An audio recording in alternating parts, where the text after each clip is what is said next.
All right, and we are back, episode number 17. Yes, sir. Is that correct? It is.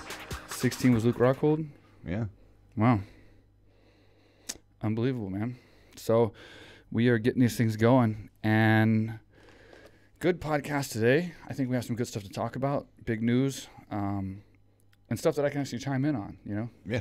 Give some experience and insight. You were one of the first ones there, so. Yeah, and obviously we're talking about Cormier versus Stipe, and, you know, Daniel being my teammate, and then obviously the next season of Tough, featuring all undefeated fighters and coached by Cormier and Stipe. Yeah. Then fighting UFC 226. Yep. So, obviously for the heavyweight title. July 7th. Oh, yeah. Little Vegas? while away. Yeah, it's like 6 months, huh? But We'll be there, though. are we going?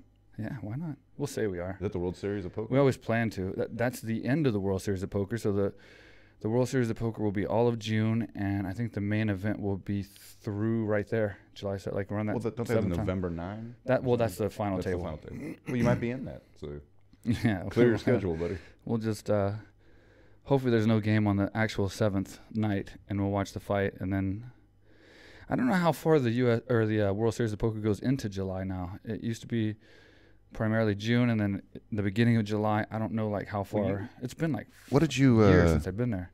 What did you do? That $2,500 buy-in and finished 12th? It was 2,500 players.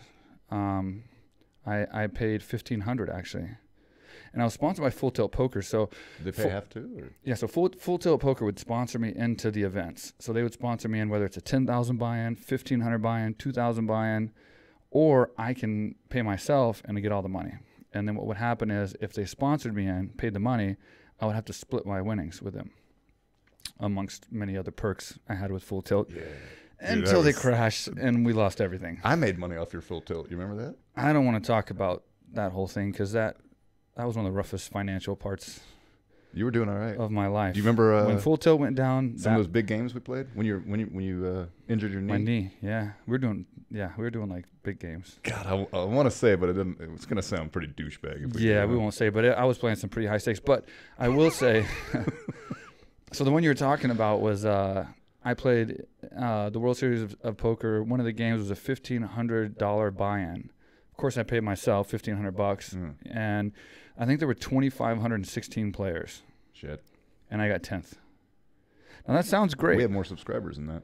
That's right. And that sounds great and all, but let me tell you, I was sick for like 2 days over that because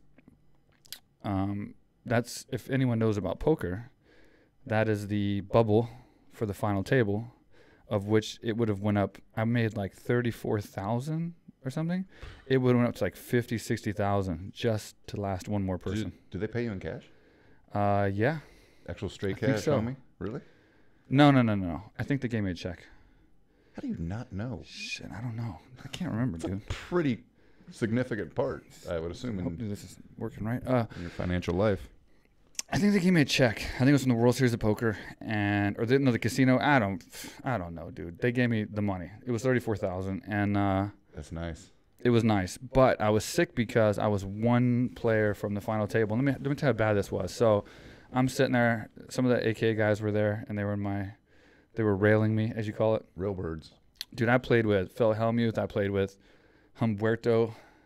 Didn't you beat him in a hand? Yeah, like remember we doing were right there when it was like only like 20 players left or something. It was like really getting down to the wire there, and it was 10 of us squeezed into one table. So it was the final table, but it wasn't the final table. Yeah. So I remember thinking like, wow, the final table. What was Man, first? I feel so, huh? Remember first place? 600 and something thousand. Yeah. That's a little better than 30. Yeah. So I remember thinking I was at the final, not the final, but the final table, and it was crazy because I was thinking like, man, I mean, I was pretty decent on chips. I wasn't like the low stack. I wasn't at the high stack, but I was sitting okay. I could easily coast into the final table. I remember thinking like, man, poor guy. Who is this poor guy that's going to get busted? You. What idiot is going to go all in right now unless he's got aces? And it came all the way back around to me, and I'm looking at ace king suited. And there was only one person left to call, and he was the big stack to my left. And so, I mean, everyone else was out. So it was me versus one other guy. I had ace king suited. you have to believe you're winning this hand. I mean, the chances are that like it's only you and one other person, and he has a better hand than you. Is you have to believe you're winning. And it was one of those things where, I mean, I wasn't a short stack, but it wasn't like a race. I mean, like I felt like pushing and then just taking all the blinds and getting more money, because he would have to assume I'm strong, and I would have damaged his stack like big time had he lost his hand. Remember his name? If I pushed. No, it was an unknown player, but not unknown, but you know. Well, he is now. Yeah. He's unknown on he this podcast. ain't getting no love on this podcast. That's right. Fuck that guy. So I pushed, hoping he would just fold. I didn't want to play. Even with ace king suited, I didn't want to even play. I wanted him to fold, take all the blinds, take everything in there, the antes, and then be really situated for that final table, right? And he calls immediately, like no hesitation whatsoever. Do we have queens? He had aces. Oh, what a dick. I shit you not. He had fucking aces. And I was like, huh. So I don't know what the percentage is on that. I'm pretty good with percentages. Well, let's see. You've got one. Yeah, I'm pretty. He's got two. I think it's 14% that you get the other one, right? I think it's like 12 or something. Like it's like such a low percentage. I'm going to straight out. You don't even know if the other players had an flush. ace. You I mean, I had the flush draw. I mean, it may have been like 15, 16, 20. I don't know. But it was a very low percentage. I was going to run the board on this one and How much you come push all out. in? Do you I remember? can't remember the total. When was this? Oh, man. If you look at the World Series at poker.com, you can look me up and see what. Yeah, I really don't even know. Like it was probably because I haven't been able to play because building gyms in Thailand takes a lot of your time. I heard that. But yeah, so I pushed all in. He called immediately. So it was when he first called, I was a little nervous because it was fast. But I'm like, I'm good. We're all right. We're not done yet. I got a nice hand. Then he turned over aces. Then I was like, then you're just like, is it hard not to cry? You're dying. I mean, you know you have to be saved at that point. Like if you had a turnover ace queen or, you know, pocket like a low pocket pair would have been great. I mean, it would have been something where he's winning, but I would have felt very confident I could hit an ace or a king or a flush or maybe possibly a straight. But when he turned over aces, it's like, that's just the worst hand to see. And sure enough, like... Do you know what the best hand is? And I will say this, though. By the time the river came, there was a chance. Like, I forgot what it was. I think it was straight or something. I was almost straighted out. Like, there was a chance. So, on the river, there was a chance I could have still won the hand. So, it didn't let me just... You know, I wasn't all the way, like, out where I could have just walked away. It was like, it kept me going through the entire thing. And... yeah, I lost, and I got up, and I was just like, "Good game, guys," and left. And I won 34 grand, but I was just sick, dude. Yeah, I was sick because I was like, I lost 20 grand by losing that hand, basically. Yeah. And then had I won, like, say, had I stayed in another 2 or 3 more players, it'd have been hundreds of thousands. And if I'd have won the tournament, it would have been 600,000. And I was playing like a champ. What would you have bought if you won that 660? I don't know, man. Who knows? That would have changed everything. You know, one little thing in your life can change everything. Well, that's not like, a little thing. That's $500,000 different. Well, more. But yeah, man, so it was cool being sponsored by Full Tilt Poker. You remember those days? I played online all the time. Bruce Buffer played online all the time. We played so much poker. I remember just being on.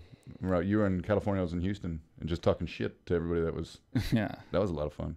I had to be careful because I had like an avatar, and they were like had to be nice. But some of these guys were really assholes on there. But it was cool, man. We had a fun time. So there's assholes everywhere. Look at the comments we're getting in some of our. Man. Yeah. So speaking of which. God. Considering you're getting like death threats right now. If I keep looking at the camera, guys, sorry. I want to make sure this thing is on. We're doing this solo today. So we have one camera angle, and we're literally doing this podcast. Just me and you. Just me and you. So it's like there's no and one else. We contemplated not doing it because, I don't know if you can tell, I'm not shaved. We got sunburned pretty bad. Yeah, we have no one else in the room. It's Sunday evening at 7 o'clock in the afternoon. We've had a rough week at AKA Thailand. Super, super busy. And we just want to do a podcast. We have some good things to talk about. Yeah. So we just came in here and we said, you know what, we're going to do it ourselves. And so that's why if I look at the camera, it's because I'm checking the light, make sure it's on. We've had a lot of problems doing the podcast where things wouldn't record or things wouldn't do right. So I'm just kind of over paranoid, making sure everything's going good and we're not wasting our time here. But going back to that. So, yeah, when you start getting death threats, that's weird. And we've had a couple guys on. YouTube is full of people that are just such idiots, right? They're just trying to be funny. They're being stupid. And that's, I don't mind the funny ones. Yeah. Make fun of my shirt, my face, whatever. All the things I've done. But, it's this one guy, something I should die. And it's rare. We've had hardly any negative feedback, which is incredible to me because I thought we'd be 50-50 because most podcasts are, right? Yeah. Or a lot of podcasts are. But people have been so supportive, but we do get those ones. And at least they're these. I mean, these are the ones you don't take serious. The ones like, who is this guy? What's his role? Die. Come on, really? But I just want to clear it up. Some guy said I had no swag. That really bothered me. Yeah. But so let's clear it up. So a lot of people have questioned like what Mark's role is on this podcast. And go ahead and clarify kind of what your experience is in MMA, because obviously I've fought in UFC 15 times, Ultimate Fighter Season 1, so people kind of know a little bit about what I've done. You've been on the podcast. Aside from being what I and everybody who's hung out with you here and knows you thinks is really funny, what is your role here? I'm a fan. You know, like I said, I'm not one of those guys that's going to watch every single fight and write it down, analyze it, and wait outside to get their autographs and stuff like that. I mean, I've met my fair share through you, and I mean, I love the sport. And did I corner somebody once before with you or something? Or I'm knowledgeable about it, but man, some of these people on here. Well, you're not a fanboy, but I think there's not many people out there that's been as close to the sport as you have. I watch it 10 hours a day at the gym. You know what I mean? It's like, I mean, we have one of the biggest MMA gyms in the world for sure right now, and we're building more starting in March. We're going to have the biggest MMA. Breaking that already? Yeah, I'll break a little news here. We're literally going to have the biggest MMA fight camp facility gym resort in the world. And so aside from that, but you've been with me for my career for the entire time. You've hung around every UFC fighter possibly that you could that's known me or that's hung out with me. So you're as close to the sport as you can possibly get without actually fighting. So who better to share their opinion on things, than you. And then, of course, we know each other and have that chemistry and that dynamic of knowing each other for 23 years. And just like a fan of anything. I mean, there's some fighters I don't really care for. Yeah. There's some that I love. I mean, obviously no secret. Me and Holly Holm, have a special bond. She doesn't know this. But no. Of course. We were so close. We were so I'm going to get close. that clear before this. You introduced me to her coach, her friends, her husband, or whatever, and I could never meet her. Damn you. But I'm scared, dude. I don't know what's going to happen. You might just grab her or something. Be one of those crazy fans gets beat up by her bodyguards or something. Yeah, I'll be like the Selena situation. Yeah. But no, I mean, I'm like I said, I'm knowledgeable, and I just like poking fun at some of the dumb shit. But some of these people on this internet, man, they See, I'm not some of them are really funny, and some of them are just total assholes. But the ones are like I should die and all that stuff. I mean, I'd love. It's only one comment. But I've just never had it before. I'm sure not saying you have, but I guess now that we're getting all these I've fans, seen that comment on many people's YouTubes. I mean, there's always that idiot that's like, that's stupid, go and die. I mean, they're idiots. I mean, come on. I mean, normally I like to tell that guy something about his mom or his girl he didn't know about, but but you're teaching me to refrain myself. I'm trying. But, the thing about it is you can have your own opinion. And that's a good thing about being in your position is you can share your opinion, and who cares what people think. And the bottom line is they're not sitting in the couch where you are right now. They're sitting at home. You have a voice to air your opinion. And if they don't like it, they don't have to watch. I mean, we're honest. That's the one thing about it. We're an honest show. I have 30 years of martial arts experience. You've been with me since my entire UFC career. So it's like, who better to give an honest opinion on these headlines and news and things that are going on? And if people don't like it, then they don't like it. If they do, they do. And we're not, just not just to shit on the comments, but there are some really good ones too, though. Yeah, of course. Like these guys. Actually, should we drop the winner? Yeah, actually, let's do that. Let's get a winner for us. So we've caught up on all the winners for every episode up until the Luke Rockhold one, and you're going to go ahead and pick the winner for that while I drink this Red Bull. And we are not sponsored by Red Bull, but I'm going to drink it anyway. God, if we were sponsored by Red Bull. Because, man, it gives me energy. It gives me wings. Is that good? All right, so I believe this is our first female winner. And it's Alexandra Prado, I believe is how you say it. But my whole family loves Mike and Mark. You guys are the best. That wasn't real hard to pick that winner. I mean, nice. She's got a good point. But the fact that her whole family, which means she watches it with her family. Yeah. And that's cool, Some of these comments, man, I stay up late at night. Yeah. I go to bed sometimes 4 or 5 in the morning. Sometimes I'm up when you get up. Yeah. And then I'm at the gym by 11, barely. Because I got to get there before you. So. Yeah, I'm up but you're up still work? I thought, it's like, fuck. Man. But sometimes I'm just reading comments and I'm doing my emails, but I'm reading comments. And I try to respond to as many as I can. But wow, man, it feels good to see some of these comments like that. That guy that defended us, remember that? Oh, yeah. People were talking shit. They're like, dude, that's my favorite song. I sing it to my wife. And I'm like, that's a little much, but I appreciate it. So going on the jingle for the podcast, we went 50-50, not even 50-50. Most people like the jingle. I think what we dissected down was people don't like the Swickatine. The extension of it. Yeah, I understand. I mean, that was a funny thing I did back in my career. I get we shouldn't let that live on forever. But so if everything goes as planned and we can get this edited tonight and get it all done and wrapped up and posted, in the beginning of this episode, you should have seen the new beginning jingle. So let us know what you think. It's the same as before. We're just basically saying, shortened. Yeah, after podcast, we just go to music and then fade it out, so we don't have to do the Swickatines. Our boy Danny Buenatong coming through again for us. Yeah, so, and we got a great, speaking of things coming up, but we got a great commercial for AKA Thailand. I noticed on Reddit especially, and then the Underground Forum, some of these other comments on YouTube and stuff, everybody's asking for a tour of the gym. And we're going to one-up you. We have a really, really good commercial. Dana White helped. We also went and found a 2-time Emmy Award-winning filmmaker who's actually going to be making the commercial for us. He's actually making it right now. In fact, I should have my rough already 2 days ago, so I'm hoping it comes in today or tomorrow, my first rough. But we're doing a full commercial for the gym, and you will be able to see everything that we have at this time. Now, I emphasize this time because this week, starting tomorrow, Monday, we are bulldozing and starting to develop the rest of the land, which is 2/3 of our land. We haven't even developed yet. And we are building a rec area starting this week. So within 2 weeks, we will have a basketball court, an AKA Thailand basketball court. I can't wait. And it will have beautiful scenic views of the mountain and the jungle. And then following that in March, I think hopefully by mid-March, we're going to start building a 2-story Muay Thai area. And this is my pride. This is like the thing I'm the most excited about. Tell them why we need this. We're running out of room. Yeah. I mean, if you look at our Instagram and our stories, we are packed. We are really getting packed, and we need more area to train people. And a 2-story Muay Thai at the top of our land, which has actually higher elevation, you can actually see the ocean from the second floor. So you can actually see the ocean, the islands from one area or from one side.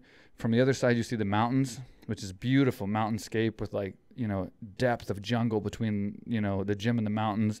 Then you can see the gym on the other side. So it's like, that's going to be our VIP Muay Thai area. For these guys that follow us on Instagram, or they should, I'm going to go get some shots of that tomorrow, probably. Yeah. The view that you can see. So. Yeah, check us out on Instagram at AKA Thailand. That's all you got to do.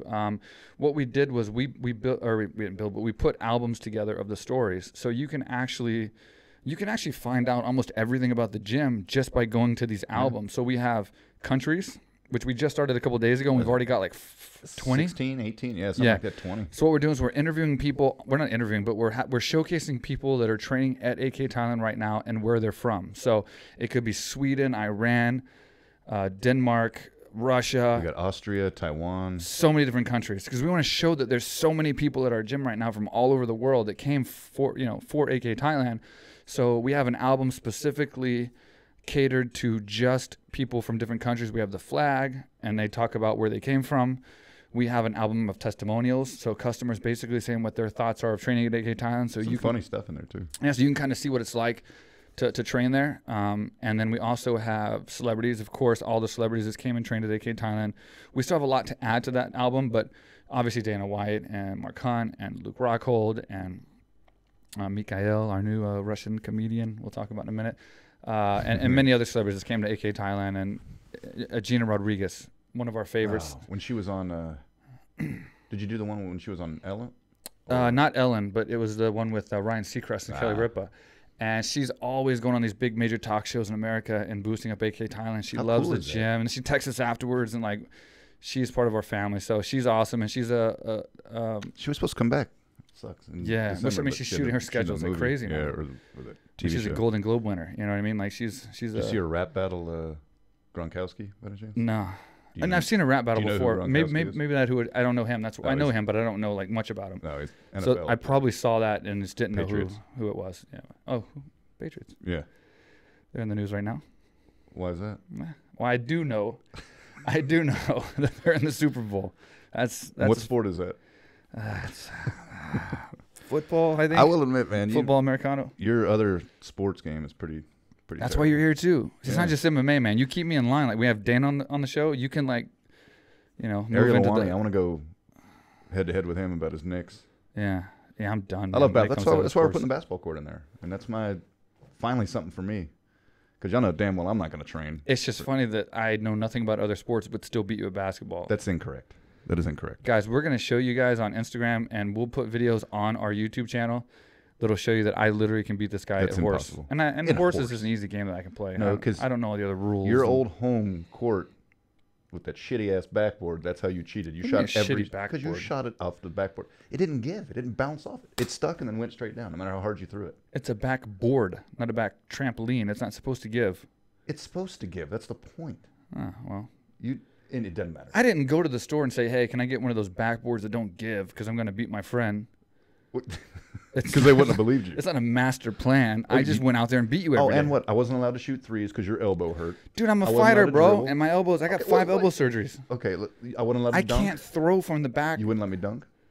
I'm not 6'8". Me neither. Well, neither one of us are then. But I'm definitely not even as close as you are to 6'8". I'm 6'5". There you go. That's close enough. I'm 6'1". I can't dunk.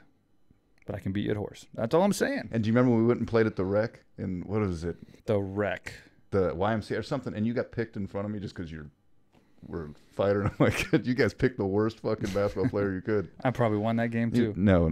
I guarded you, so you were shut down pretty good. Anyway, I don't know how. But thank you for building that for me. So anyway, yeah, I'm gonna be spending a lot of time out there.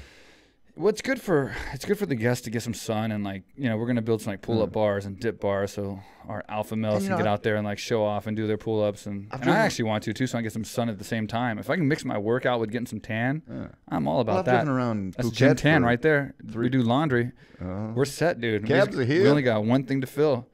The situation, Mike. The situation. That's right. Fuck that's 2.0. Yeah. No, man. I've been driving around Phuket for how long? Never seen a basketball court. I don't even know if they have one here. Well, they're going to. Yeah. Where do we even get a basketball from? We got some shit we got to figure out, huh? Dude, you have everyone.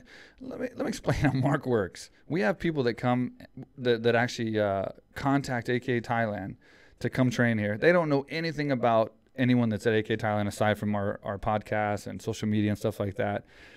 And before they even come here, they're like friends with this guy. And then he has them bringing us stuff over here. Shout out to Dom, brought me olive oil. we get vodka, olive oil, Cheez-Its, vodka, footballs. We get everything, beef jerky. Dude. We got footballs. That's so somebody want to send us a basketball? I don't know how he does it, but he gets people to literally bring stuff from America, and they do every time.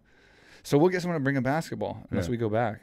It's not like we go back that often, but fuck, I don't even know where it is. But we got so many people coming in from America and everywhere else. We got Nick Natanui that's going to be bringing a ton of football or whatever from. I got some stuff coming in from France. So yeah, we'll get it. I know they sell basketball goals here, so we'll get one of those. And anyway, it'll be a rec area for everybody that wants to train at AKA Thailand. When they're not training, they can go and they can. I'm gonna wreck you in basketball. And they can play basketball, get some sun. We gotta build a gym up, and have a little bit more features to enjoy. A lot of people there, man. 5 o'clock on Monday, Wednesday, Friday, buddy. We need a new parking area. Yeah.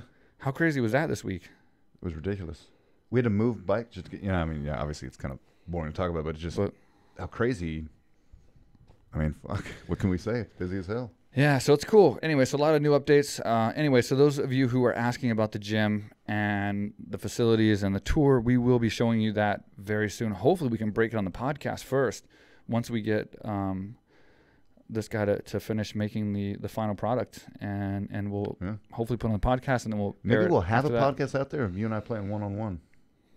And you're getting skunked. And speaking of other videos that we've been putting on our YouTube, we do have other videos. So if you're listening on the audio platform, if you're listening on iTunes or SoundCloud or whatever, check out our YouTube.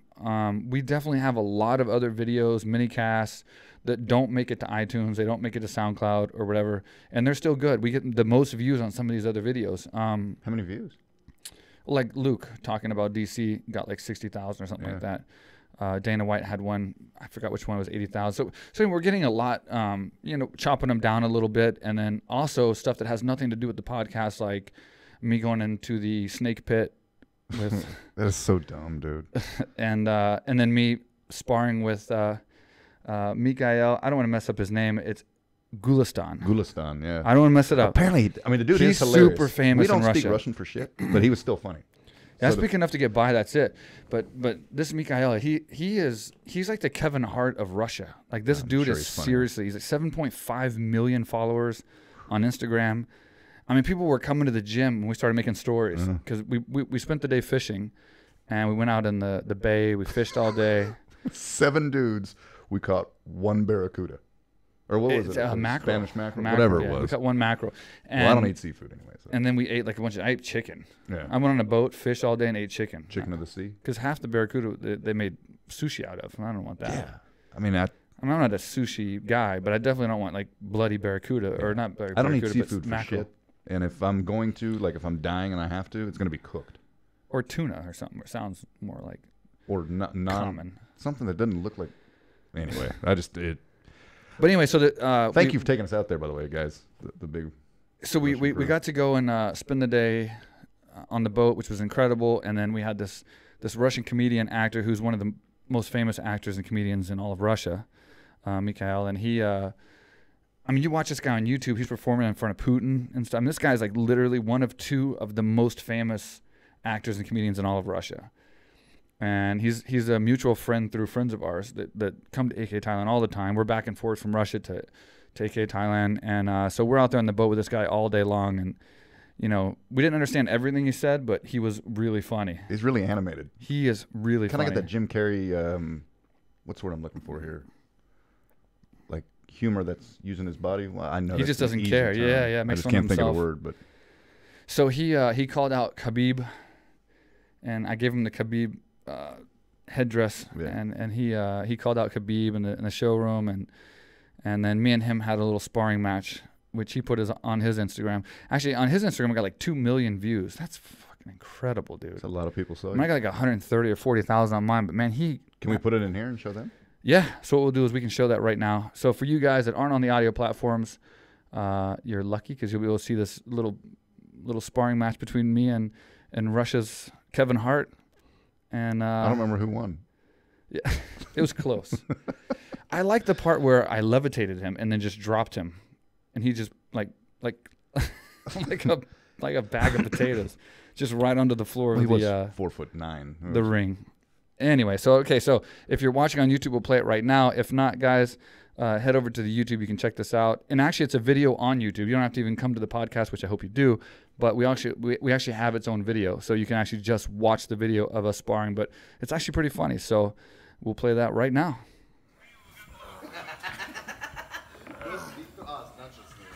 All right, go.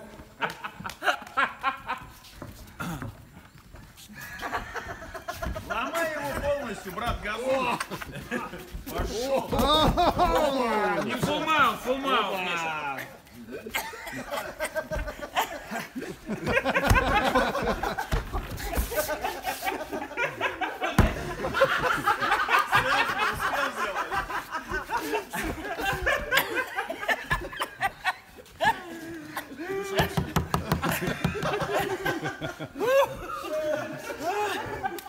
Okay, so there you have it. That was funny, man. That was funny, and to the Russians and Russian-speaking demographics, they loved it. They love this guy. You know, he's amazing. So yeah, there was that, and then like I said, we have other videos like the snake video where we had some very big VIPs in, and so I got into the snake pit and used your cap, right? Yeah, this one I'm wearing. It's probably got venom on it. Dude, be careful. They actually, I know milking it's not the right term because I don't think you can milk a snake.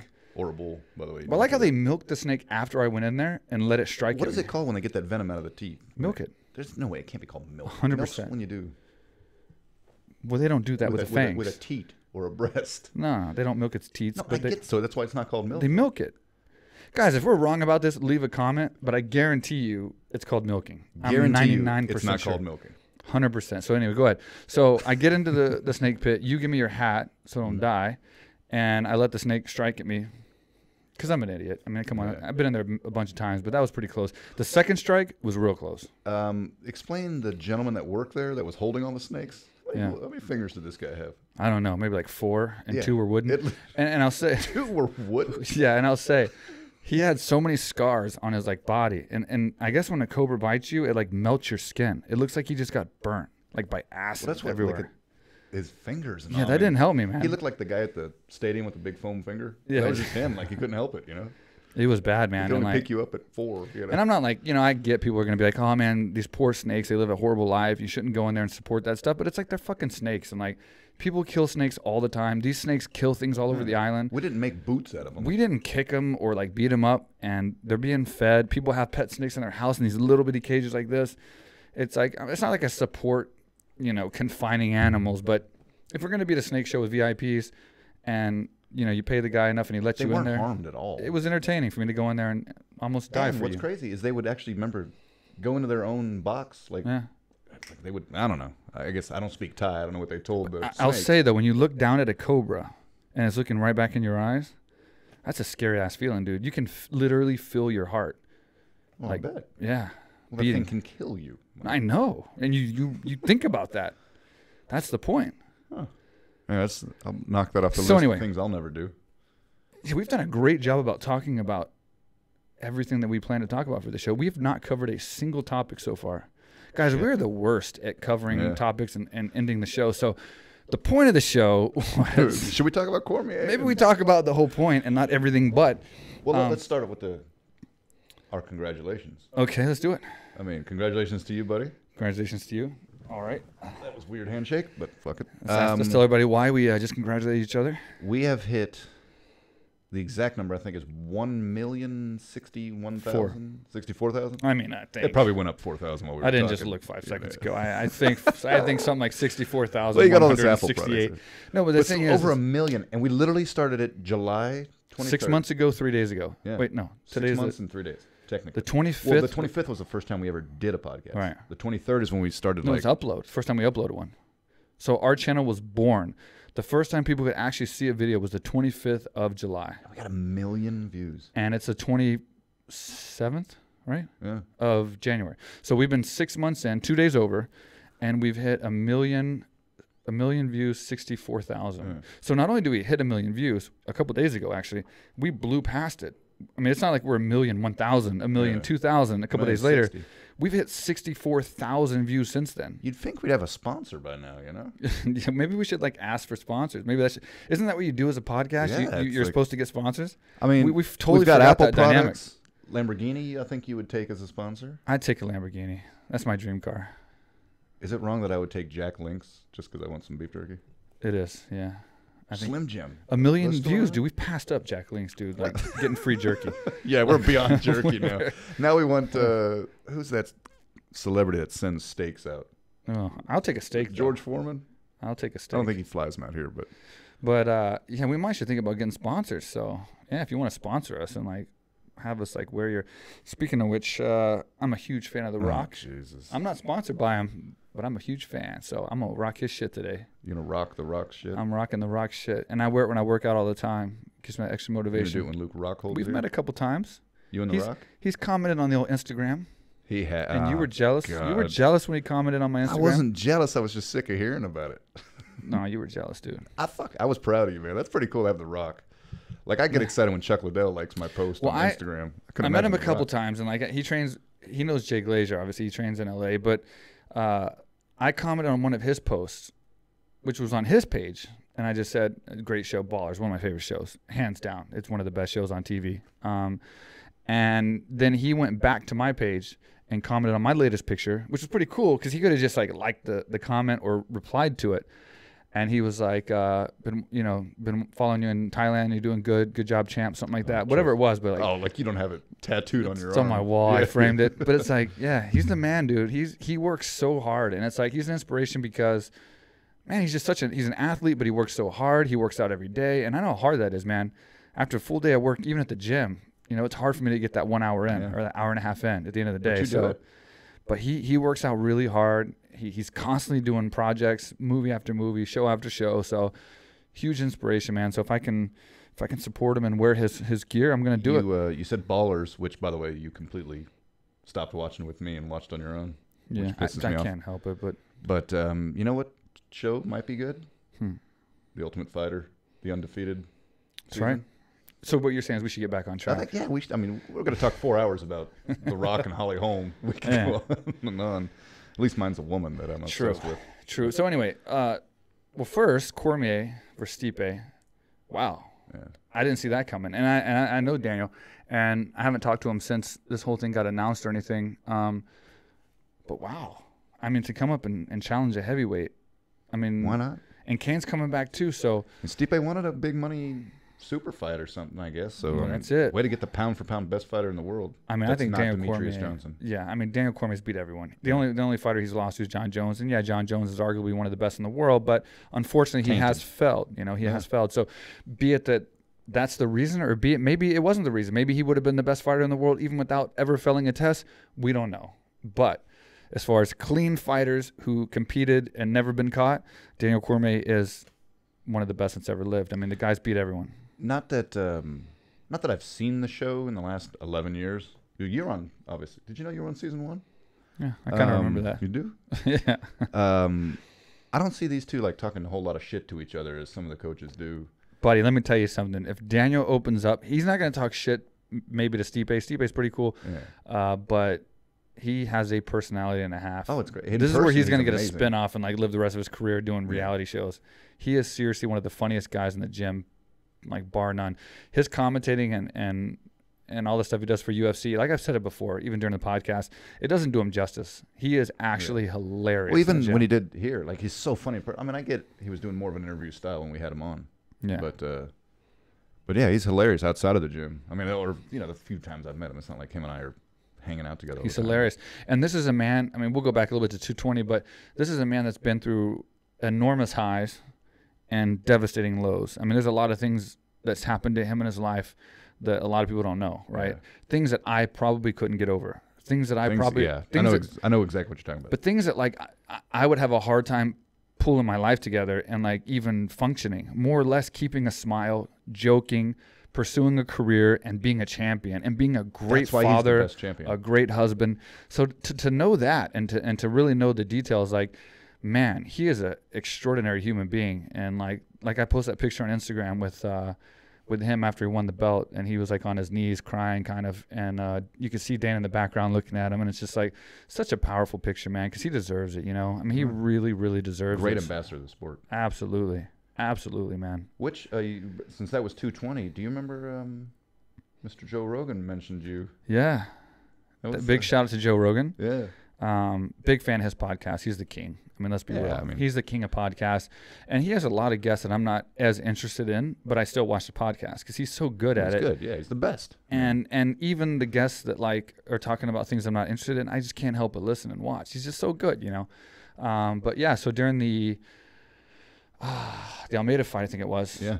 Almeida fought. I guess Almeida trained in Thailand at one of the gyms, and so they were saying how he trained in Thailand. And then Joe Rogan mentioned that, I have a gym in Thailand, AKA Thailand. Give us a nice shout out. I believe the exact words were, Thailand's becoming quite the the country to train in or something like that. The place, Phuket especially. Yeah, quite the place. He's like, it's loaded with gyms, and AKA Thailand out there run by his old friend Mike Swick. Yeah. It's like, yeah. Joe's awesome, man. That was really cool of him to do that. That was cool, yeah. I mean, we got a lot of text messages, remember? Because it was like, they just said you. Yeah. Well, by the way, we were on the boat during this this broadcast. So we were getting text messages, and we watched the fight immediately following the boat when your face all burned up. Yeah. We were on the boat with Mikael and crew. So we were out catching our one. Holy mackerel! We only caught one. Mackerel, yeah.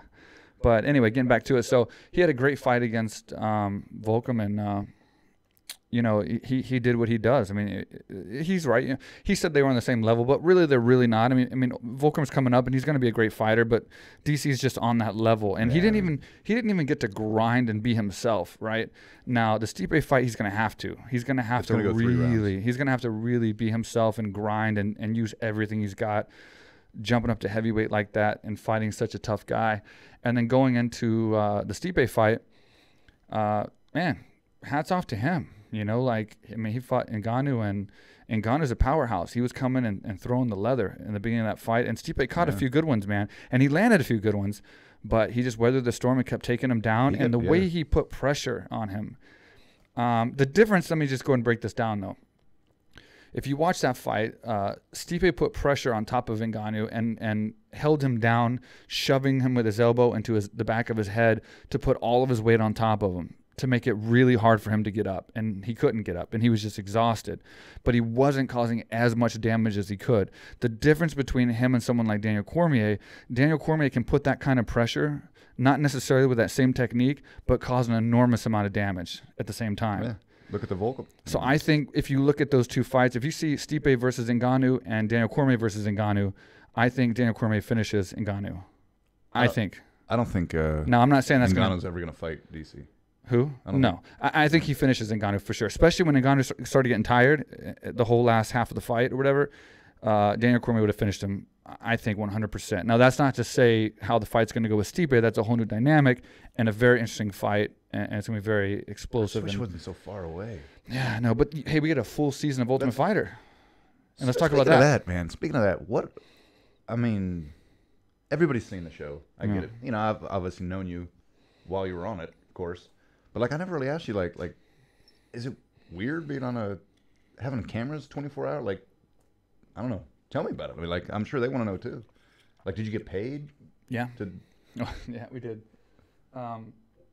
So, in the beginning, it's weird because you're trying to, like, look good in front of the camera and not make mistakes and walk good. Even, it sounds weird, but even walking, you want to look good when you walk, when cameras are filming you, right? But within, like, I'd say a week, you don't care. How long were you there? I think we did, like, 8 weeks or so. It was a long time. Shit. It was like 2 months. Yeah, because we had to divide up. Fun fact nobody knows. We had to divide up the show because we had a staph outbreak in the middle of the house because all these dirty fuckers were, like, training, and then they would come home and then just lay all over everything, not even shower. I'm not going to say names, but and then someone would go to rhyme with Riss Jeeben? Riss Jeeben, Heffen Honor. Well, no, we're not going to name any names then. I'm not going to name any names, but and some of them would actually go to bed. Like, they would go crawl in their sheets. No like, way. You know me from living with me, dude. Yeah. My bed is like my sanctuary, dude. You have separate shoes to walk around the house in. I do, man. And I don't think I've ever seen you actually touch the No, I we will. have nice white floors. No, I will. But I'm like real. I don't know. I'm kind of OCD, but like I can fix it and not be OCD. But like I have my space. I like my cleanliness and like, yeah, they would just crawl in their beds, filthy, like dirty, and then go train. And they come home, take a shower, and go right back in the same bed. So we had an outbreak of staph that was just horrid. Like it was really bad. No, I didn't get it, but it was really bad. And like they had to like segregate people. They had to put people in different areas, like different hotels and stuff. The doctors came in. They had people in hazmat suits. I shit you not. Holy shit. Come in the house and like spray the house. Oh, that sounds fun. Fun fact for Tough. Yeah, you probably don't know that, but like swear to God, this I happened. don't think they put that on the show. No, and well, you said you got paid. So that took time. Yeah, I think the going rate at the time was in fact, I'm almost certain it was $500 a week. $500 a week. Yeah. That's it. Yeah. That's like waiting table money. I mean, dude, to be on a TV show, I was happy though. Well, that's true. And you can understand too. Season 1, we were all fighters, right? So it was like all fighters who wanted to be in the UFC. It was nobody like looking to be a star and TV personality. Like none of us even really cared about the show. We just wanted to get into the UFC. And we all thought that the show was going to fail. Everyone. Because everything that tried to make the sport mainstream up until that point failed. Everything. So we're like, a hit TV show? Come on. Really? Like, no way. Spike. It's not going to happen. But, you know, according to our contracts, we still do get in the UFC if we win these fights or do what they say, blah, blah, blah. So we were more concentrating on getting in the UFC and not being superstars. And what you saw was real. Like, it wasn't Chris Lieben and Diego trying to, like, be superstars on TV. That was just real. We didn't even, by that time, we didn't even care about the cameras. We never thought it was going to air. We never thought it was probably going to. So just be assholes. We didn't even think about it. Like, we didn't think about it. So we weren't, like, trying to show off to the masses. Was there alcohol available? Yeah. 24 hours? In the beginning. One night out with old Kid Rock changed everything. Another fun fact about the old Tough show. They let us out one night where it's like, okay, you guys, go out, have fun, tear it up, do whatever you want, and drink. Well, we drank anyway in the house. Some people. I didn't, but some people did. And we went to Kid Rock. Kid Rock? Yeah, I did. I think I had a couple. So we went to Kid Rock at the Palms. I'm almost certain it was the Palms or it was the Hard Rock. No, it was the Hard Rock. It was a Hard Rock. And it was like VIP. We were on the top little like podium thing and everybody got to go. And I mean, I can't even tell the stories that happened that night, but it was crazy. And that was the night that you saw all the shit go down in the house. So they left out the part about... Was that when Diego thought he was an alien or whatever? They left out the part about we went and saw Kid Rock and got hammered and had a crazy night. And they just sort of jumped right into like a bunch of crazy fuckers in the house. They just lost their shit, you know, like we were just sitting around watching TV, and all of a sudden Diego's getting chased by aliens. You know, Chris is spritzing on people's beds, and like, you know, Bobby Southworth is spraying them with water outside. Oh yeah, I remember that. That was all triggered from this Kid Rock concert and everybody drinking too much and getting crazy. Where were you that night that Lieben was punching holes in metal gates and shit? Or I was trying to control him, shockingly enough. Most of the time I want to punch Lieben, and that was one of those rare times where I'm just like, calm down, dude. And I actually had Lieben's back against Bobby Southworth, which was my teammate, because I felt like they were being wrong to Lieben. And I put my personal issues with Lieben aside, even though he technically knocked me out. It was a TKO for a world title at WC, my only loss at the time. And I actually was defending him. I was one of the few guys that defended him and was like, guys, calm down. This, you know. Well, when you traveled to Afghanistan, did y'all did together? I went to or Djibouti, or I didn't go to Afghanistan with Chris Lieben. I went to Iraq. I think it was Iraq. I think I did so many military tours, but I think I did Iraq with him. I definitely did Bahrain for sure, because we had some interesting stories about that. Are y'all cool now? Yeah. Okay. I can probably say we lost Chris Lieben in Bahrain. I'm not. I don't want to say too much, but we had like a scout team out looking for him. We lost him in Bahrain. We went through the Middle East. We went through Europe, which was cool, and all like Paris and like all like. There's no military bases. We just cruise through there. Holland and some of like the Euro countries, and then we hit some interesting places. But yeah, Chris Lieben was interesting. I got to really know Chris Lieben on that trip, because we took a tour bus most of the time through the like safe areas, and then we took, you know, helicopters and shit through the like dangerous stuff. I wonder where everybody is now. You know, they should follow up, man. You could do that, because it was what, 12 years ago, or yeah. They should follow up, 13 man. Years ago. Shit. It's a long time, bro. 13 years ago was the first airing, and that was like a week ago, because someone posted on my Twitter. Oh, yeah, anniversary. Yeah. 13 years ago, around a week ago, was the first air date of the first Ultimate Fighter. Yeah. But anyway, so we'll get into the new season real fast. I mean, some stories, obviously I'm sharing some. They're all undefeated. Yeah. So I think that adds a great dynamic. Well, can I ask you, is it like, are they 2-0 or like 6-0? Okay, so I saw the list today, and man, anything from 2-0, 3-0 to 7-0. I think there's like a 9 or 10-0. Oh shit! And there's a guy named Thailand. His name's Thailand. I shit you not. Where's he from? I want to in America, but I think I want to say Texas or something. Really? Yeah, dude. I'm gonna look it up. So yeah, his name is actually Thailand, or that's what they have on Bloody Elbow. MikeSwick.com was a little late to report this. Oh. Yeah. Great site, though. Yeah, it's an amazing site. But MikeSwick.com is an entertainment site. We're not a news site. So we do report the major news at MikeSwick.com, but mostly we but we showcase the highlights, the knockouts, the submissions, the entertaining, controversial, entertainment, lifestyle side of things, not necessarily all the news. So Bloody Elbow reported, he's a lightweight, Thailand Clark. He's 7-0, 28 from Fort Worth, Texas. I like him. So I'm going for that dude, because his name is Thailand. And Texas. Who the hell names their kid Thailand? That's pretty solid. And from Texas. We grew up in Texas, and I didn't know Thailand. Well, it's not a common name. No. What does he look like? Is there a picture of him? No. He's 7-0. We got Alan Zuniga, who's 13-0. He's 25 from San Miguel, Costa Rica. Costa Rica? Yeah. We have Bryce Mitchell, who's 9-0.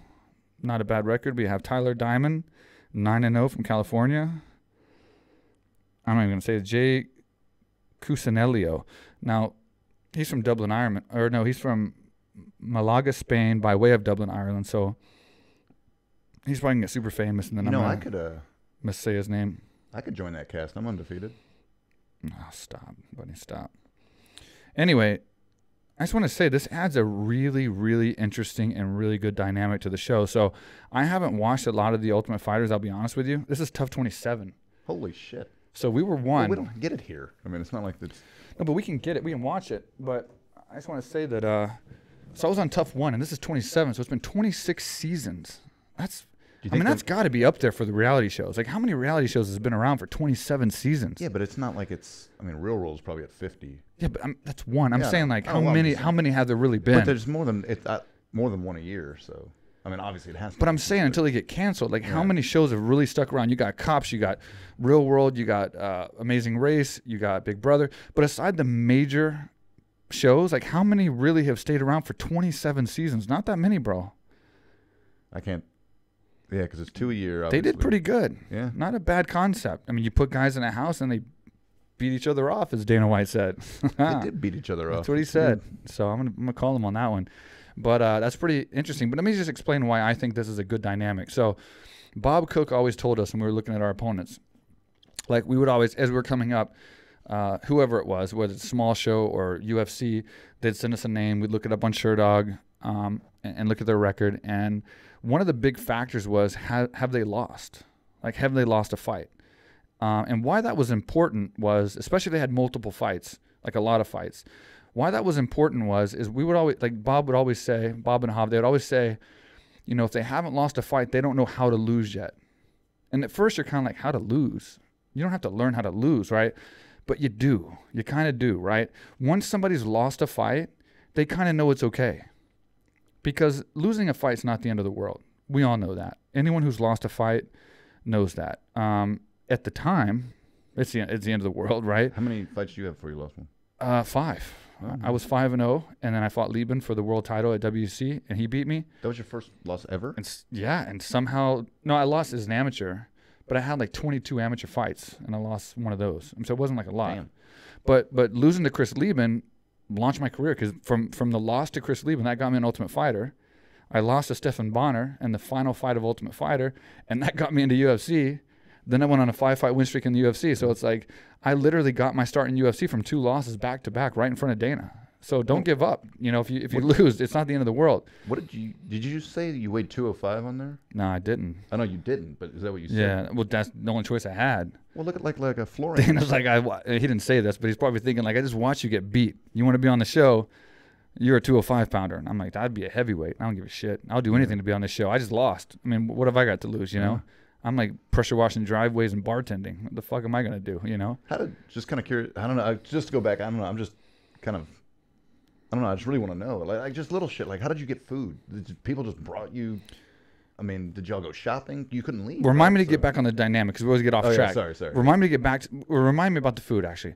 So let me get back to the dynamic of being undefeated. Now, what Bob's reasoning was behind that was, if you don't know how to lose, you're a tougher fighter, because you've never experienced a loss. You've never experienced that it's okay. A lot of fighters get broke during a fight, right?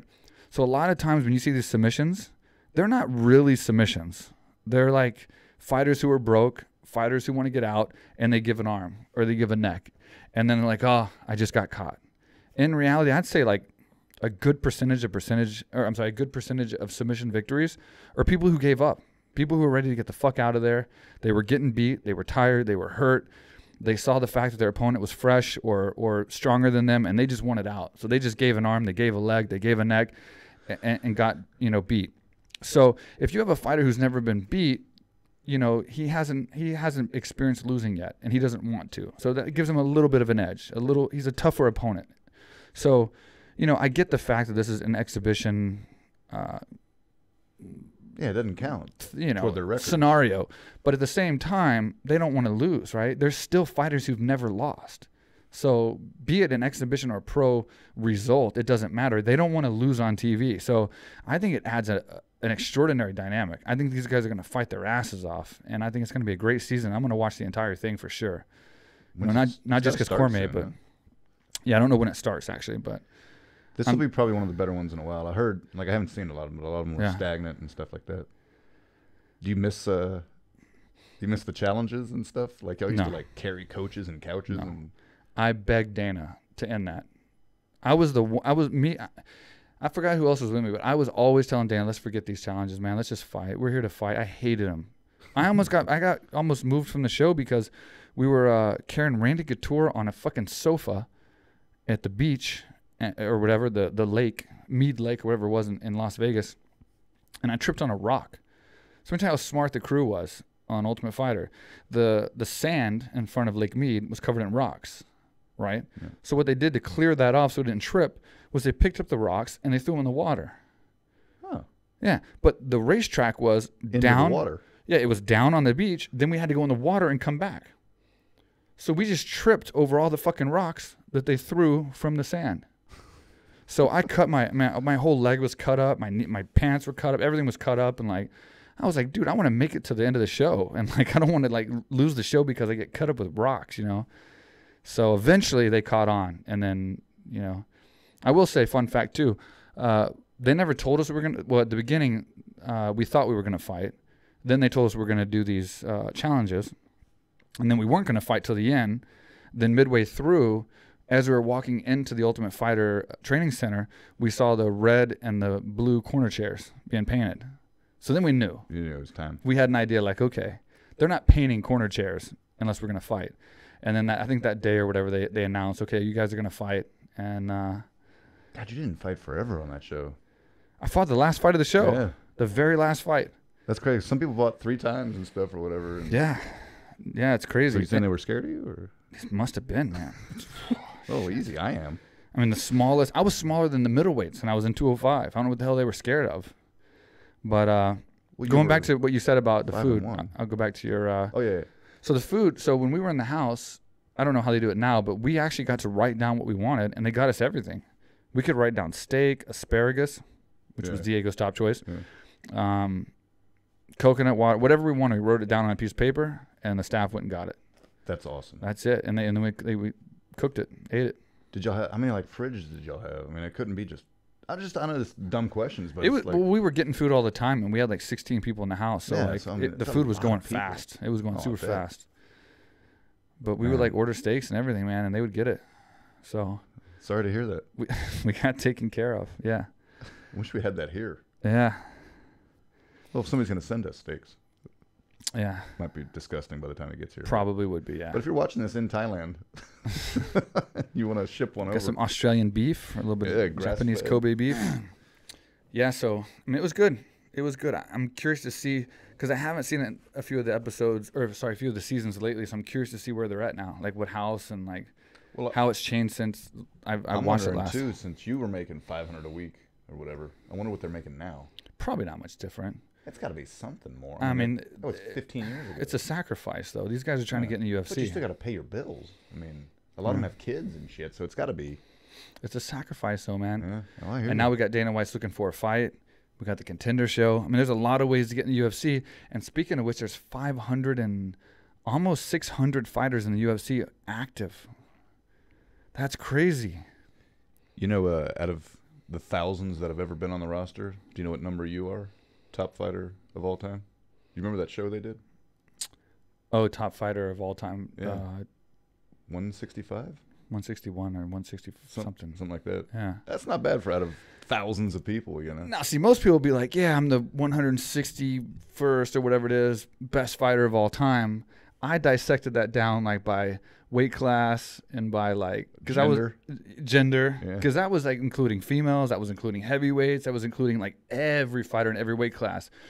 So when you dissect it down to like middleweight and welterweight, which came out to about the same, it literally pretty much said I was top, I think like 20 maybe, give or take.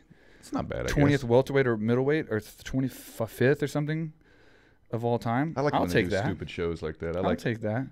Hey, when you're me and you're retired and you never had a championship, you'll take anything you get. You saw me hang on that sponsored banner, dude. I was hanging on to that with like a death grip till my fingers were bleeding. I can't believe you didn't get it. Didn't get it? Yeah. What do you mean? The very first banner that they put up. I thought you were going back to get it when you're in California. Oh, no, I will. We got to get it. We're going to print it. We're going to print a new one, a replica. That's fine. Yeah. It'd be kind of cool. Maybe put it in here or put it in the gym. Yeah, we'll hang it right alongside Mickey Rourke and Tupac right there. Yeah. That never showed up. Thanks, Mickey. So, Mickey, if you're watching, man, I'm going to have to text you and find out where our Mickey Rourke, Tupac signed autograph pictures are. Speaking of Tupac, since we don't ever go off topic, I saw his car that he was killed in for sale today on the internet. Really? They want $1.5 million for that. I think it's a '96 BMW 750 or whatever. Wow. But it's bullshit. They fixed all the bullet holes and they fixed the rims that were all fucked. I don't know. You would just think that if Tupac died in it, you know, there's going to be looking for fucking blood or what? Well, I mean, they could clean it a little bit, I guess. But well, he's not dead anyway. So didn't they that's probably why it didn't sell. What was the deal with OJ's? Oh, his Bronco too. Was Yeah, didn't that just sell or something? He was going to buy. They tried to sell it. I think somebody. I think that Pawn Stars show. But yeah, just weird to see the car that Tupac got killed in for sale. You know, there's some macabre, weird people out there. Yeah. Although I'd like to ride in that. I ain't gonna lie. I don't know. I miss Tupac, man. Not Tupac like I really knew him. 50 now.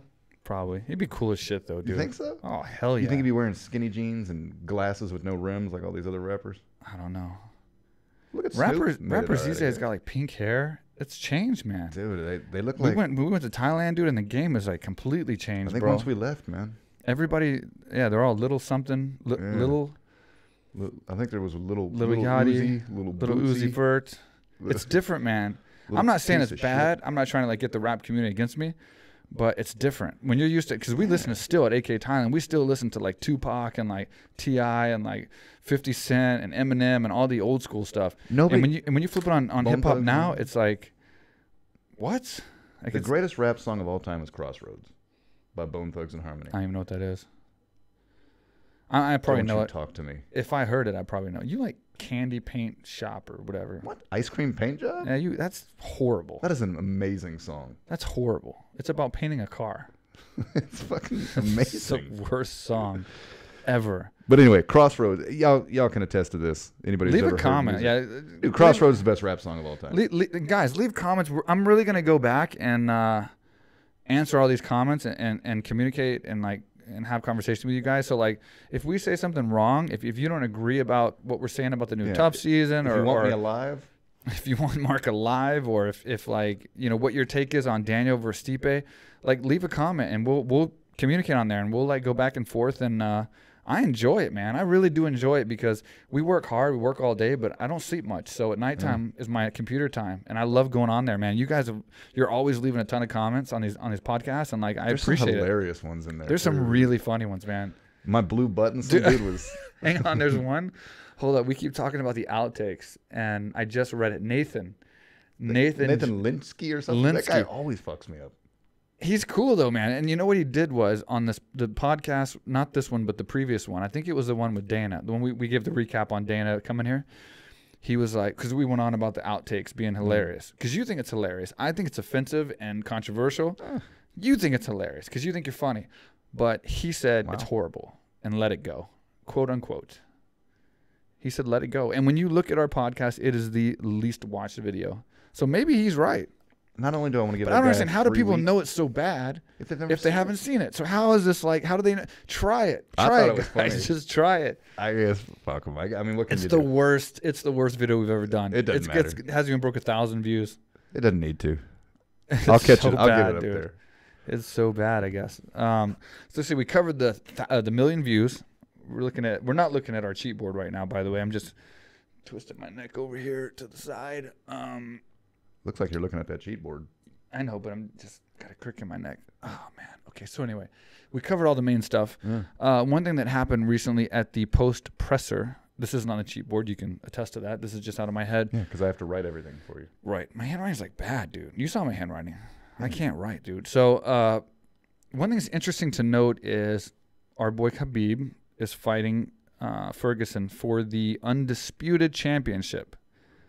Now, the interesting part about that was that Conor McGregor is still the champion, and the reporters at the post-conference were trying to find out from Dana, when's he getting stripped? Has he gotten stripped? And there's something going on there. I don't know what it is. Something's going on, man, because Dana wouldn't answer the question. He kept alluding to, like, does anyone else have a question, or don't worry about it. But it only makes sense. You can't be fighting for the undisputed championship and Conor still be the champion. So there's some kind of plan in the works there that I'm really curious about what's going to happen. Okay, go ahead. My theory is Conor agreed, look, don't strip me. I will fight the winner of whoever this is. So, let me ask you this. Can this happen? Can he be the undisputed champion? Then after their fight, can his belt, like in a video game, convert to an interim belt? Like, that's a good question. Can he become the interim champion and then fight for the undisputed championship? Does he lose his belt to become interim champion? Okay, this might be breaking news right now. We might be like actually predicting what's going on. Right. So what might happen is they might turn his belt into an interim belt. Can you do that? I mean, dude, in the world of all these interim belts, you can do it. Dana White can make them pink from here on out. I mean, they make the rules up as they go, so like, why not? So Conor McGregor officially now has an interim belt, and now Ferguson and Khabib is fighting for the undisputed. I mean, it doesn't really matter. Maybe they can do that. Khabib's going to win them both, all 3 belts, 6 different belts. Sure. I can't wait. And like I said, when I talked to Dana, he was very, very, very persistent on the fact that Conor McGregor would fight anyone. I've said this before in the other podcast, but like because I was like, there's no way he's fighting Khabib. There's no way. You know, I train with Khabib. But he probably wants $41 million to do it. You know? Maybe. And you know what? He posted a picture on social media today with 3 watches. 2 were Rolex and 1 was a Peter something. Yeah, I'm a big watch guy, so, but I don't know what this Peter watch was. But anyway, he posted a picture with 3 watches, and he said, no more fighting or no more fight game for me. Or he said something like that. He doesn't need to anymore. So now is he not fighting? Like, what, is he just fucking with us or what? I don't know. He's the type of guy that's like, doesn't have to fight, and he's the type of guy that's so set up and he's got such a good team around him, he really doesn't have to. He doesn't have to. Like Floyd Mayweather makes more money. He's made more money. He's worth more money, but he blows it. And he's the type of guy I could see blowing through his money. Conor McGregor has significantly less than Floyd Mayweather, but I think his team around him, dude, I don't think he never has to fight again. I mean, I don't see Conor buying a 72-room mansion or something like that. Either way, I just constantly see, in my opinion, I see Conor's wealth just continues to rise, no matter if he fights or not. So in that circumstance, why would you fight? You know, like, what's the point? Why risk anything? I could fight right now, and I'm not making Conor McGregor money for sure, but I don't want to fight. I'm gonna get you to fight one more time. I don't want to fight, dude. Doesn't matter. I don't want to fight. Dude, like I said, it was come 38, and it's cool. Like when we have business meetings, and like when I'm doing my business stuff now, to be like, yeah, I used to do that UFC stuff. That was cool. That was fun for me, you know. But it's like I don't want to fight anymore, man. I don't want to go out there and fight. I really don't. Would you fight McGregor? I'd fight McGregor. I'd fight McGregor. I'd fight McGregor, dude. I'd fight McGregor. There's no chance I'd have that. There's no chance I get off of that fight. But I'd fight him just because you can't pass up a fight like that. But I really don't have any interest in fighting. You know, it was fun for me, and I never fought to like. I got into the sport before it was like, you know, the fame and the money and all that. So it's like my reason for getting into fighting was honest. I wanted to fight to be the best. Dude, you were making $50 a night fighting 3 times or something like that in gyms with rope. Yeah, but it was like expense money. I wasn't even getting paid. Yeah. And then my first pro fight was in 1998 at Humble Civic Center. I fought Victor Bell, and it was like a rodeo arena, and I didn't get paid. Yeehaw. Dude, I fought with Eve Edwards, Travis Lutter, Shannon Rich. We all fought on the same card, and Travis Lutter fought Anderson Silva in the UFC. Jumped ahead of me and got my spot against Anderson Silva. I remember. It's funny that back then I would have never known that you would be the guy that he was like one of the main events of or co-main events of the fight that night, and that he was going to eventually jump ahead of me and fight Anderson Silva for the belt. And Eve Edwards, longtime training partner of mine, and obviously fought in UFC, and he's a commentator and doing some analyst work for the UFC.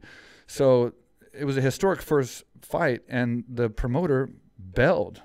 I mean, I was owed like $250 or something for that fight. Like, he literally left. Kind of like, remember you owed me about $200 for tripping down graduation. Yeah. You never paid me. Yeah, but I let you live here for a long time and gave you a good job, and I say nice things about you. So I think we're even. Yeah. You really showed me that comment. I think you liked it when that guy got me. I deleted it. Yeah, no, I appreciate it. You know, I'm cool with comments until it's like, wish you're dead. It's like, come on, bro. Like, get a life. Yeah. Like, if say what you want. Trust me, I've left plenty of comments about everyone, you know, if they're funny. And if it's funny or constrictive. Or if it's like, if it's a real thing. And we've had a lot of people trash our intro. Okay, we accept it. You know, we try to fix it. We want to do what's best for everyone. I mean, this is for people to, this isn't for just us. We enjoy it, but we're putting these shows together for other people to watch and enjoy. So it's not like we want them to be shitty. Yeah. So I enjoy the jealous guys that are like, Mark shouldn't even be on that show. He's a dickhead. I'm like, well, you know. I was also in a van with Dana White 2-3 weeks ago either. I bet you I wish you were on that too, huh? So tough shit, guys. I mean, it's just the way that the world works out, guys. And like I said, Mark, he couldn't give better input on fighting. He watches it every single day. He sells packages to it. He deals with fighters. Yeah. We have one of the biggest fight gyms in the world. We have some of the best fighters in the world that come through there, all the ACB guys, the UFC guys, Bellator. And he's been with me through my career. So it's like he knows a lot about fighting. And if you don't agree with it, so be it. That's your point. I mean, your job is to to share your opinion and whatever I people. feel like a bunch of my comments people can relate to. Because like I said, you know, I mean, I'm a fan just like all the other guys. I've never fought. Doesn't matter. The CEO of Boeing doesn't know how to fly a plane, I bet. But who gives a shit? You know, he runs the whole place. So, like, you know, when we work in the gym or doing this, I don't have to fight to know it, you know? Yeah. I mean, I don't think, well, who cares? Just, anyway. I'm trying to think of any other headlines. We can cover it real fast. Is Nate Diaz supposed to fight Kevin Lee or something? Oh, two things, actually, now that you mentioned that. Yeah, so it looks like Eddie Alvarez and Nate Diaz are going at it. I guess Nate Diaz was giving Eddie a hard time because he lost to Conor McGregor, and he beat Conor McGregor. So Eddie Alvarez's reply was, "You got ragdolled by RDA," which is interesting. I'll be honest with you. I would love to watch Nate Diaz and Eddie Alvarez. I'd pay to watch that fight. It. Yeah. I mean, sure, a lot of people would. You know, it'll obviously be a main event. It won't be on the Facebook card, but yeah. I don't know. Do you think if Nick and Nate took a different approach without the whole Stockton 504 or fuck you and smoking weed and all that, like, do you think that sponsors have kind of Stockton 209. Stockton, well, whatever. 504 is Louisiana. Sorry, New Orleans. But no, I don't know. You would almost think that, yeah, I get it. It's people can relate to it and all that shit, but it just seems like if you want big name sponsors and, like, I mean, Burger King or whoever the hell the big sponsors are now, and they're shying away from that, you would assume. I think they're losing money for sure. I think they're losing money because this is the day and age where the old days you had to be the tough guy and get the fights, and the hardcore fans wanted to see these tough guys that like were brawlers. I think now with the mainstream media and the mainstream sponsorships coming on board, they want to, in my opinion, I'm not going to try to talk shit about him, but I will say another fun fact that I really appreciate about old Nick Diaz. My cover for Fight Magazine. So one of the proudest things I've done was be the cover of Fight Magazine. Now, I got that cover specifically because of Nick Diaz. Why? How funny is that? So what happened was... Did he no-show? Kind of. Now, how crazy is this? So it was Nick Diaz, and I was like number 2 in line to be the cover of Fight Magazine because I was winning fights, and I was working my way back to the title, and they literally went to Stockton to try to find Nick Diaz, and they talked to his people, and they had meetings set up, and they said, you're going to be, the feature of Fight Magazine. We're going to do a photo shoot. We're going to do an interview. And they went to Stockton and tried to find him for 3 days. So for 3 days, they tried to track him down, and he kept saying, I'm going to be here. I'm going to be there. I'm going to the gym at this time. And they could never find him. So they got frustrated. I'm not going to say who the writer was, but you could see if you look it up. They got frustrated, called back, and said, we can't find him. He's not going to do this. He doesn't seem to take it serious. So they went down to number 2, which was me. So they just drove right from Stockton to San Jose. Got my Fight Magazine cover. You showed up. So thank you, Nick Diaz, for not making yourself available, because that was one of my good moments of my career. I was so excited, dude. How many covers? It was so excited to go to the newsstand and see you on the cover of a magazine. That was fucking awesome for me. How many covers you been on? 3, but that was the most important. And I remember Michael Jordan was on the cover of a magazine. So I took the picture, I put them together, like they were next to each other. They really weren't, but Mike, I like you, but you're no Michael Jordan, dude. No. But it was cool to see him. It was cool to see him on the newsstand. Michael Jordan on this one, me on the other one. Do you know who Michael Jordan is? Yeah, I played baseball. So he actually did. Anyway, Good call. So what year? You tell me what year. I don't know, baseball. dude. He's a basketball player. Whatever. LeBron James is better. Look, forget it. I agree with you on that one too. Where are we going with that? Before that, if Diaz brothers were a little more conservative, yeah, or who at least knows? hiding My opinion, yeah. My opinion, yes, for sure. And then going on that again, 2 more things. So they're saying now that Michael Bisping might be fighting Sugar Rashad Evans in his retirement fight. That's another hot topic, and hell of a fight. I mean, Sugar Rashad's, I think, on a 4-fight losing streak or something. Have they fought before yet? Yes. I don't know who won I don't remember. There's so many. Like you said, there's 500 and... Why am I pulling a blank on that? I'm pretty sure Rashad won. And I think this might be the revenge match. Because Sugar Rashad, they fought a lot of the same guys, obviously. Yeah. Sugar Rashad's on I think a 4-fight losing streak right now. And it's just Michael's a fight. on too. Yeah, it's a fight that just makes sense, And like, I'd watch it. And I think they want to make that the retirement fight for Bisping and UFC London. I don't know when that card's going to be, but I guess it's going to be one in London. So I'd watch it. I mean, and it's funny because the night before I found that out, I was on Instagram and I saw this. If you go to Quentin Rampage Jackson's Instagram, you'll see it. There's a video, and it looks so set up, right? They're filming Quentin, and he's walking in the club. He bumps into Rashad Evans. Oh, jeez. They start talking. He touches his chest like that, barely, talking in the ear. And then Quentin's like, of all the clubs in the world, I run into this asshole, Sugar Rashad Evans. I hope this bitch is outside when I go outside. So I'm thinking like... Of all the clubs in the world. So I'm thinking when I saw that, I'm thinking like, oh, shit, Rashad went to Bellator. I'm like, it's going to be... they're setting up the next fight, Rampage versus Sugar Rashad. And then the very next day, they started talking about this Bisping fight. So I guess not. So maybe it was kind of real, but it looks so fake. So post your opinions on that on the comments. Go to Rampage's Instagram and tell me what you think. But it looks a little too WWE for me. And I don't know their history, so maybe I'm totally... Maybe the joke's on me because I don't know the history. Maybe they're joking, but I don't know. I don't know how that fight would even go. I mean, Quentin's, what, 250? Rashad. He's so big. Didn't Rashad fight 185? Yeah. I mean, he's small. He'll fight Bisping 185. But, yeah, who knows, man. I think that's all the news, so we'll wrap this thing up. We never do a good job of wrapping these shows up, so let's just try to do it this time. Speaking of rap, Crossroads is the best rap song of all time. See, this is why we never wrap a show up. You always have to keep going. What are we at? It's gonna be another hour and 20-minute episode, dude. Just about. Bone Thugs and Harmony. But we'll wrap it up. I want to thank our sponsors, MikeSwick.com, the #1 fight entertainment site, AKA Thailand.com, the #1. Hey, our new slogan, the world's premier luxury training resort. Yes. We need to make some shirts. Yeah, because we were building an entire resort. I mean, it's literally, like I said, we're building a basketball court and all that stuff. It's huge already, obviously, but when they see where we're going and our ideas, the tower that I plan on building, know a little bit about that. I know I'm not going to give too much away, but I'm kind of going with the Dubai kind of style of just building stuff that's just so crazy that you have to go. Not only is the training good, the curriculum good, the facilities are state of the art, it's safe. We got a restaurant, the best coaching, I think, but the best staff. Man, if we can build the most amazing facilities that's never been done, I'm talking it's going to be incredible. And it's cool to be able to do that, and starting that they're clearing the land tomorrow for the rec area. I'm excited about that, dude. I can't wait until we have AKA versus these other gyms in Thailand basketball games at night. Some barbecue, maybe a drink or two.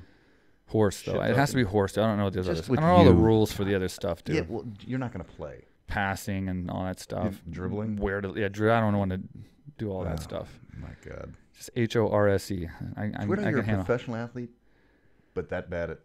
Buddy, you have to focus that hard on one sport to be significant at it. And I wasn't even a champ or anything. Yeah, but I guarantee Cormier I can't sit around like you and watch documentaries. What was the latest documentary you saw? What was it, serial killers that are vegan or something? Seriously, what? Yeah, it was celery killers. What's the name? Is that too stupid? All right, fuck. Did you say celery killers? I didn't have much time to work with it here. Seriously, this guy watches documentaries about everything. It's unbelievable. So I don't have time to watch documentaries on every sport in the world. Okay, Thailand doesn't have any kind of television for shit, and I have to watch TV to go to sleep. And I can only watch. I can't watch. I mean, is there a documentary you haven't seen though in the last 10 years?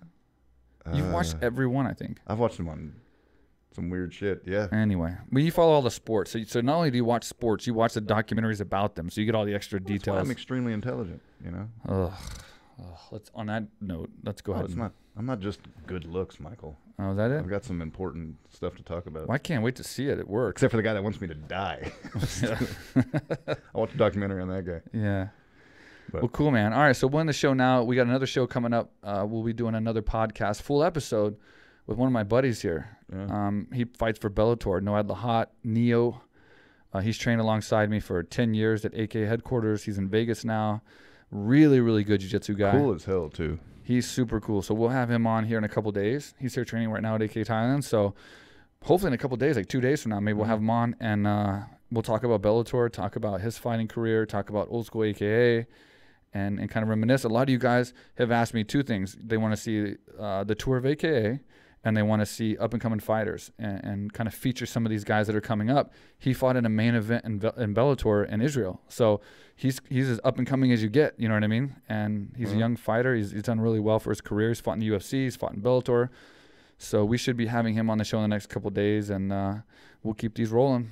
I'll do it with you. And you're welcome to come back anytime, you know, like me? Yeah, you're welcome to come back and set in. And I live here. I'm just saying, you know.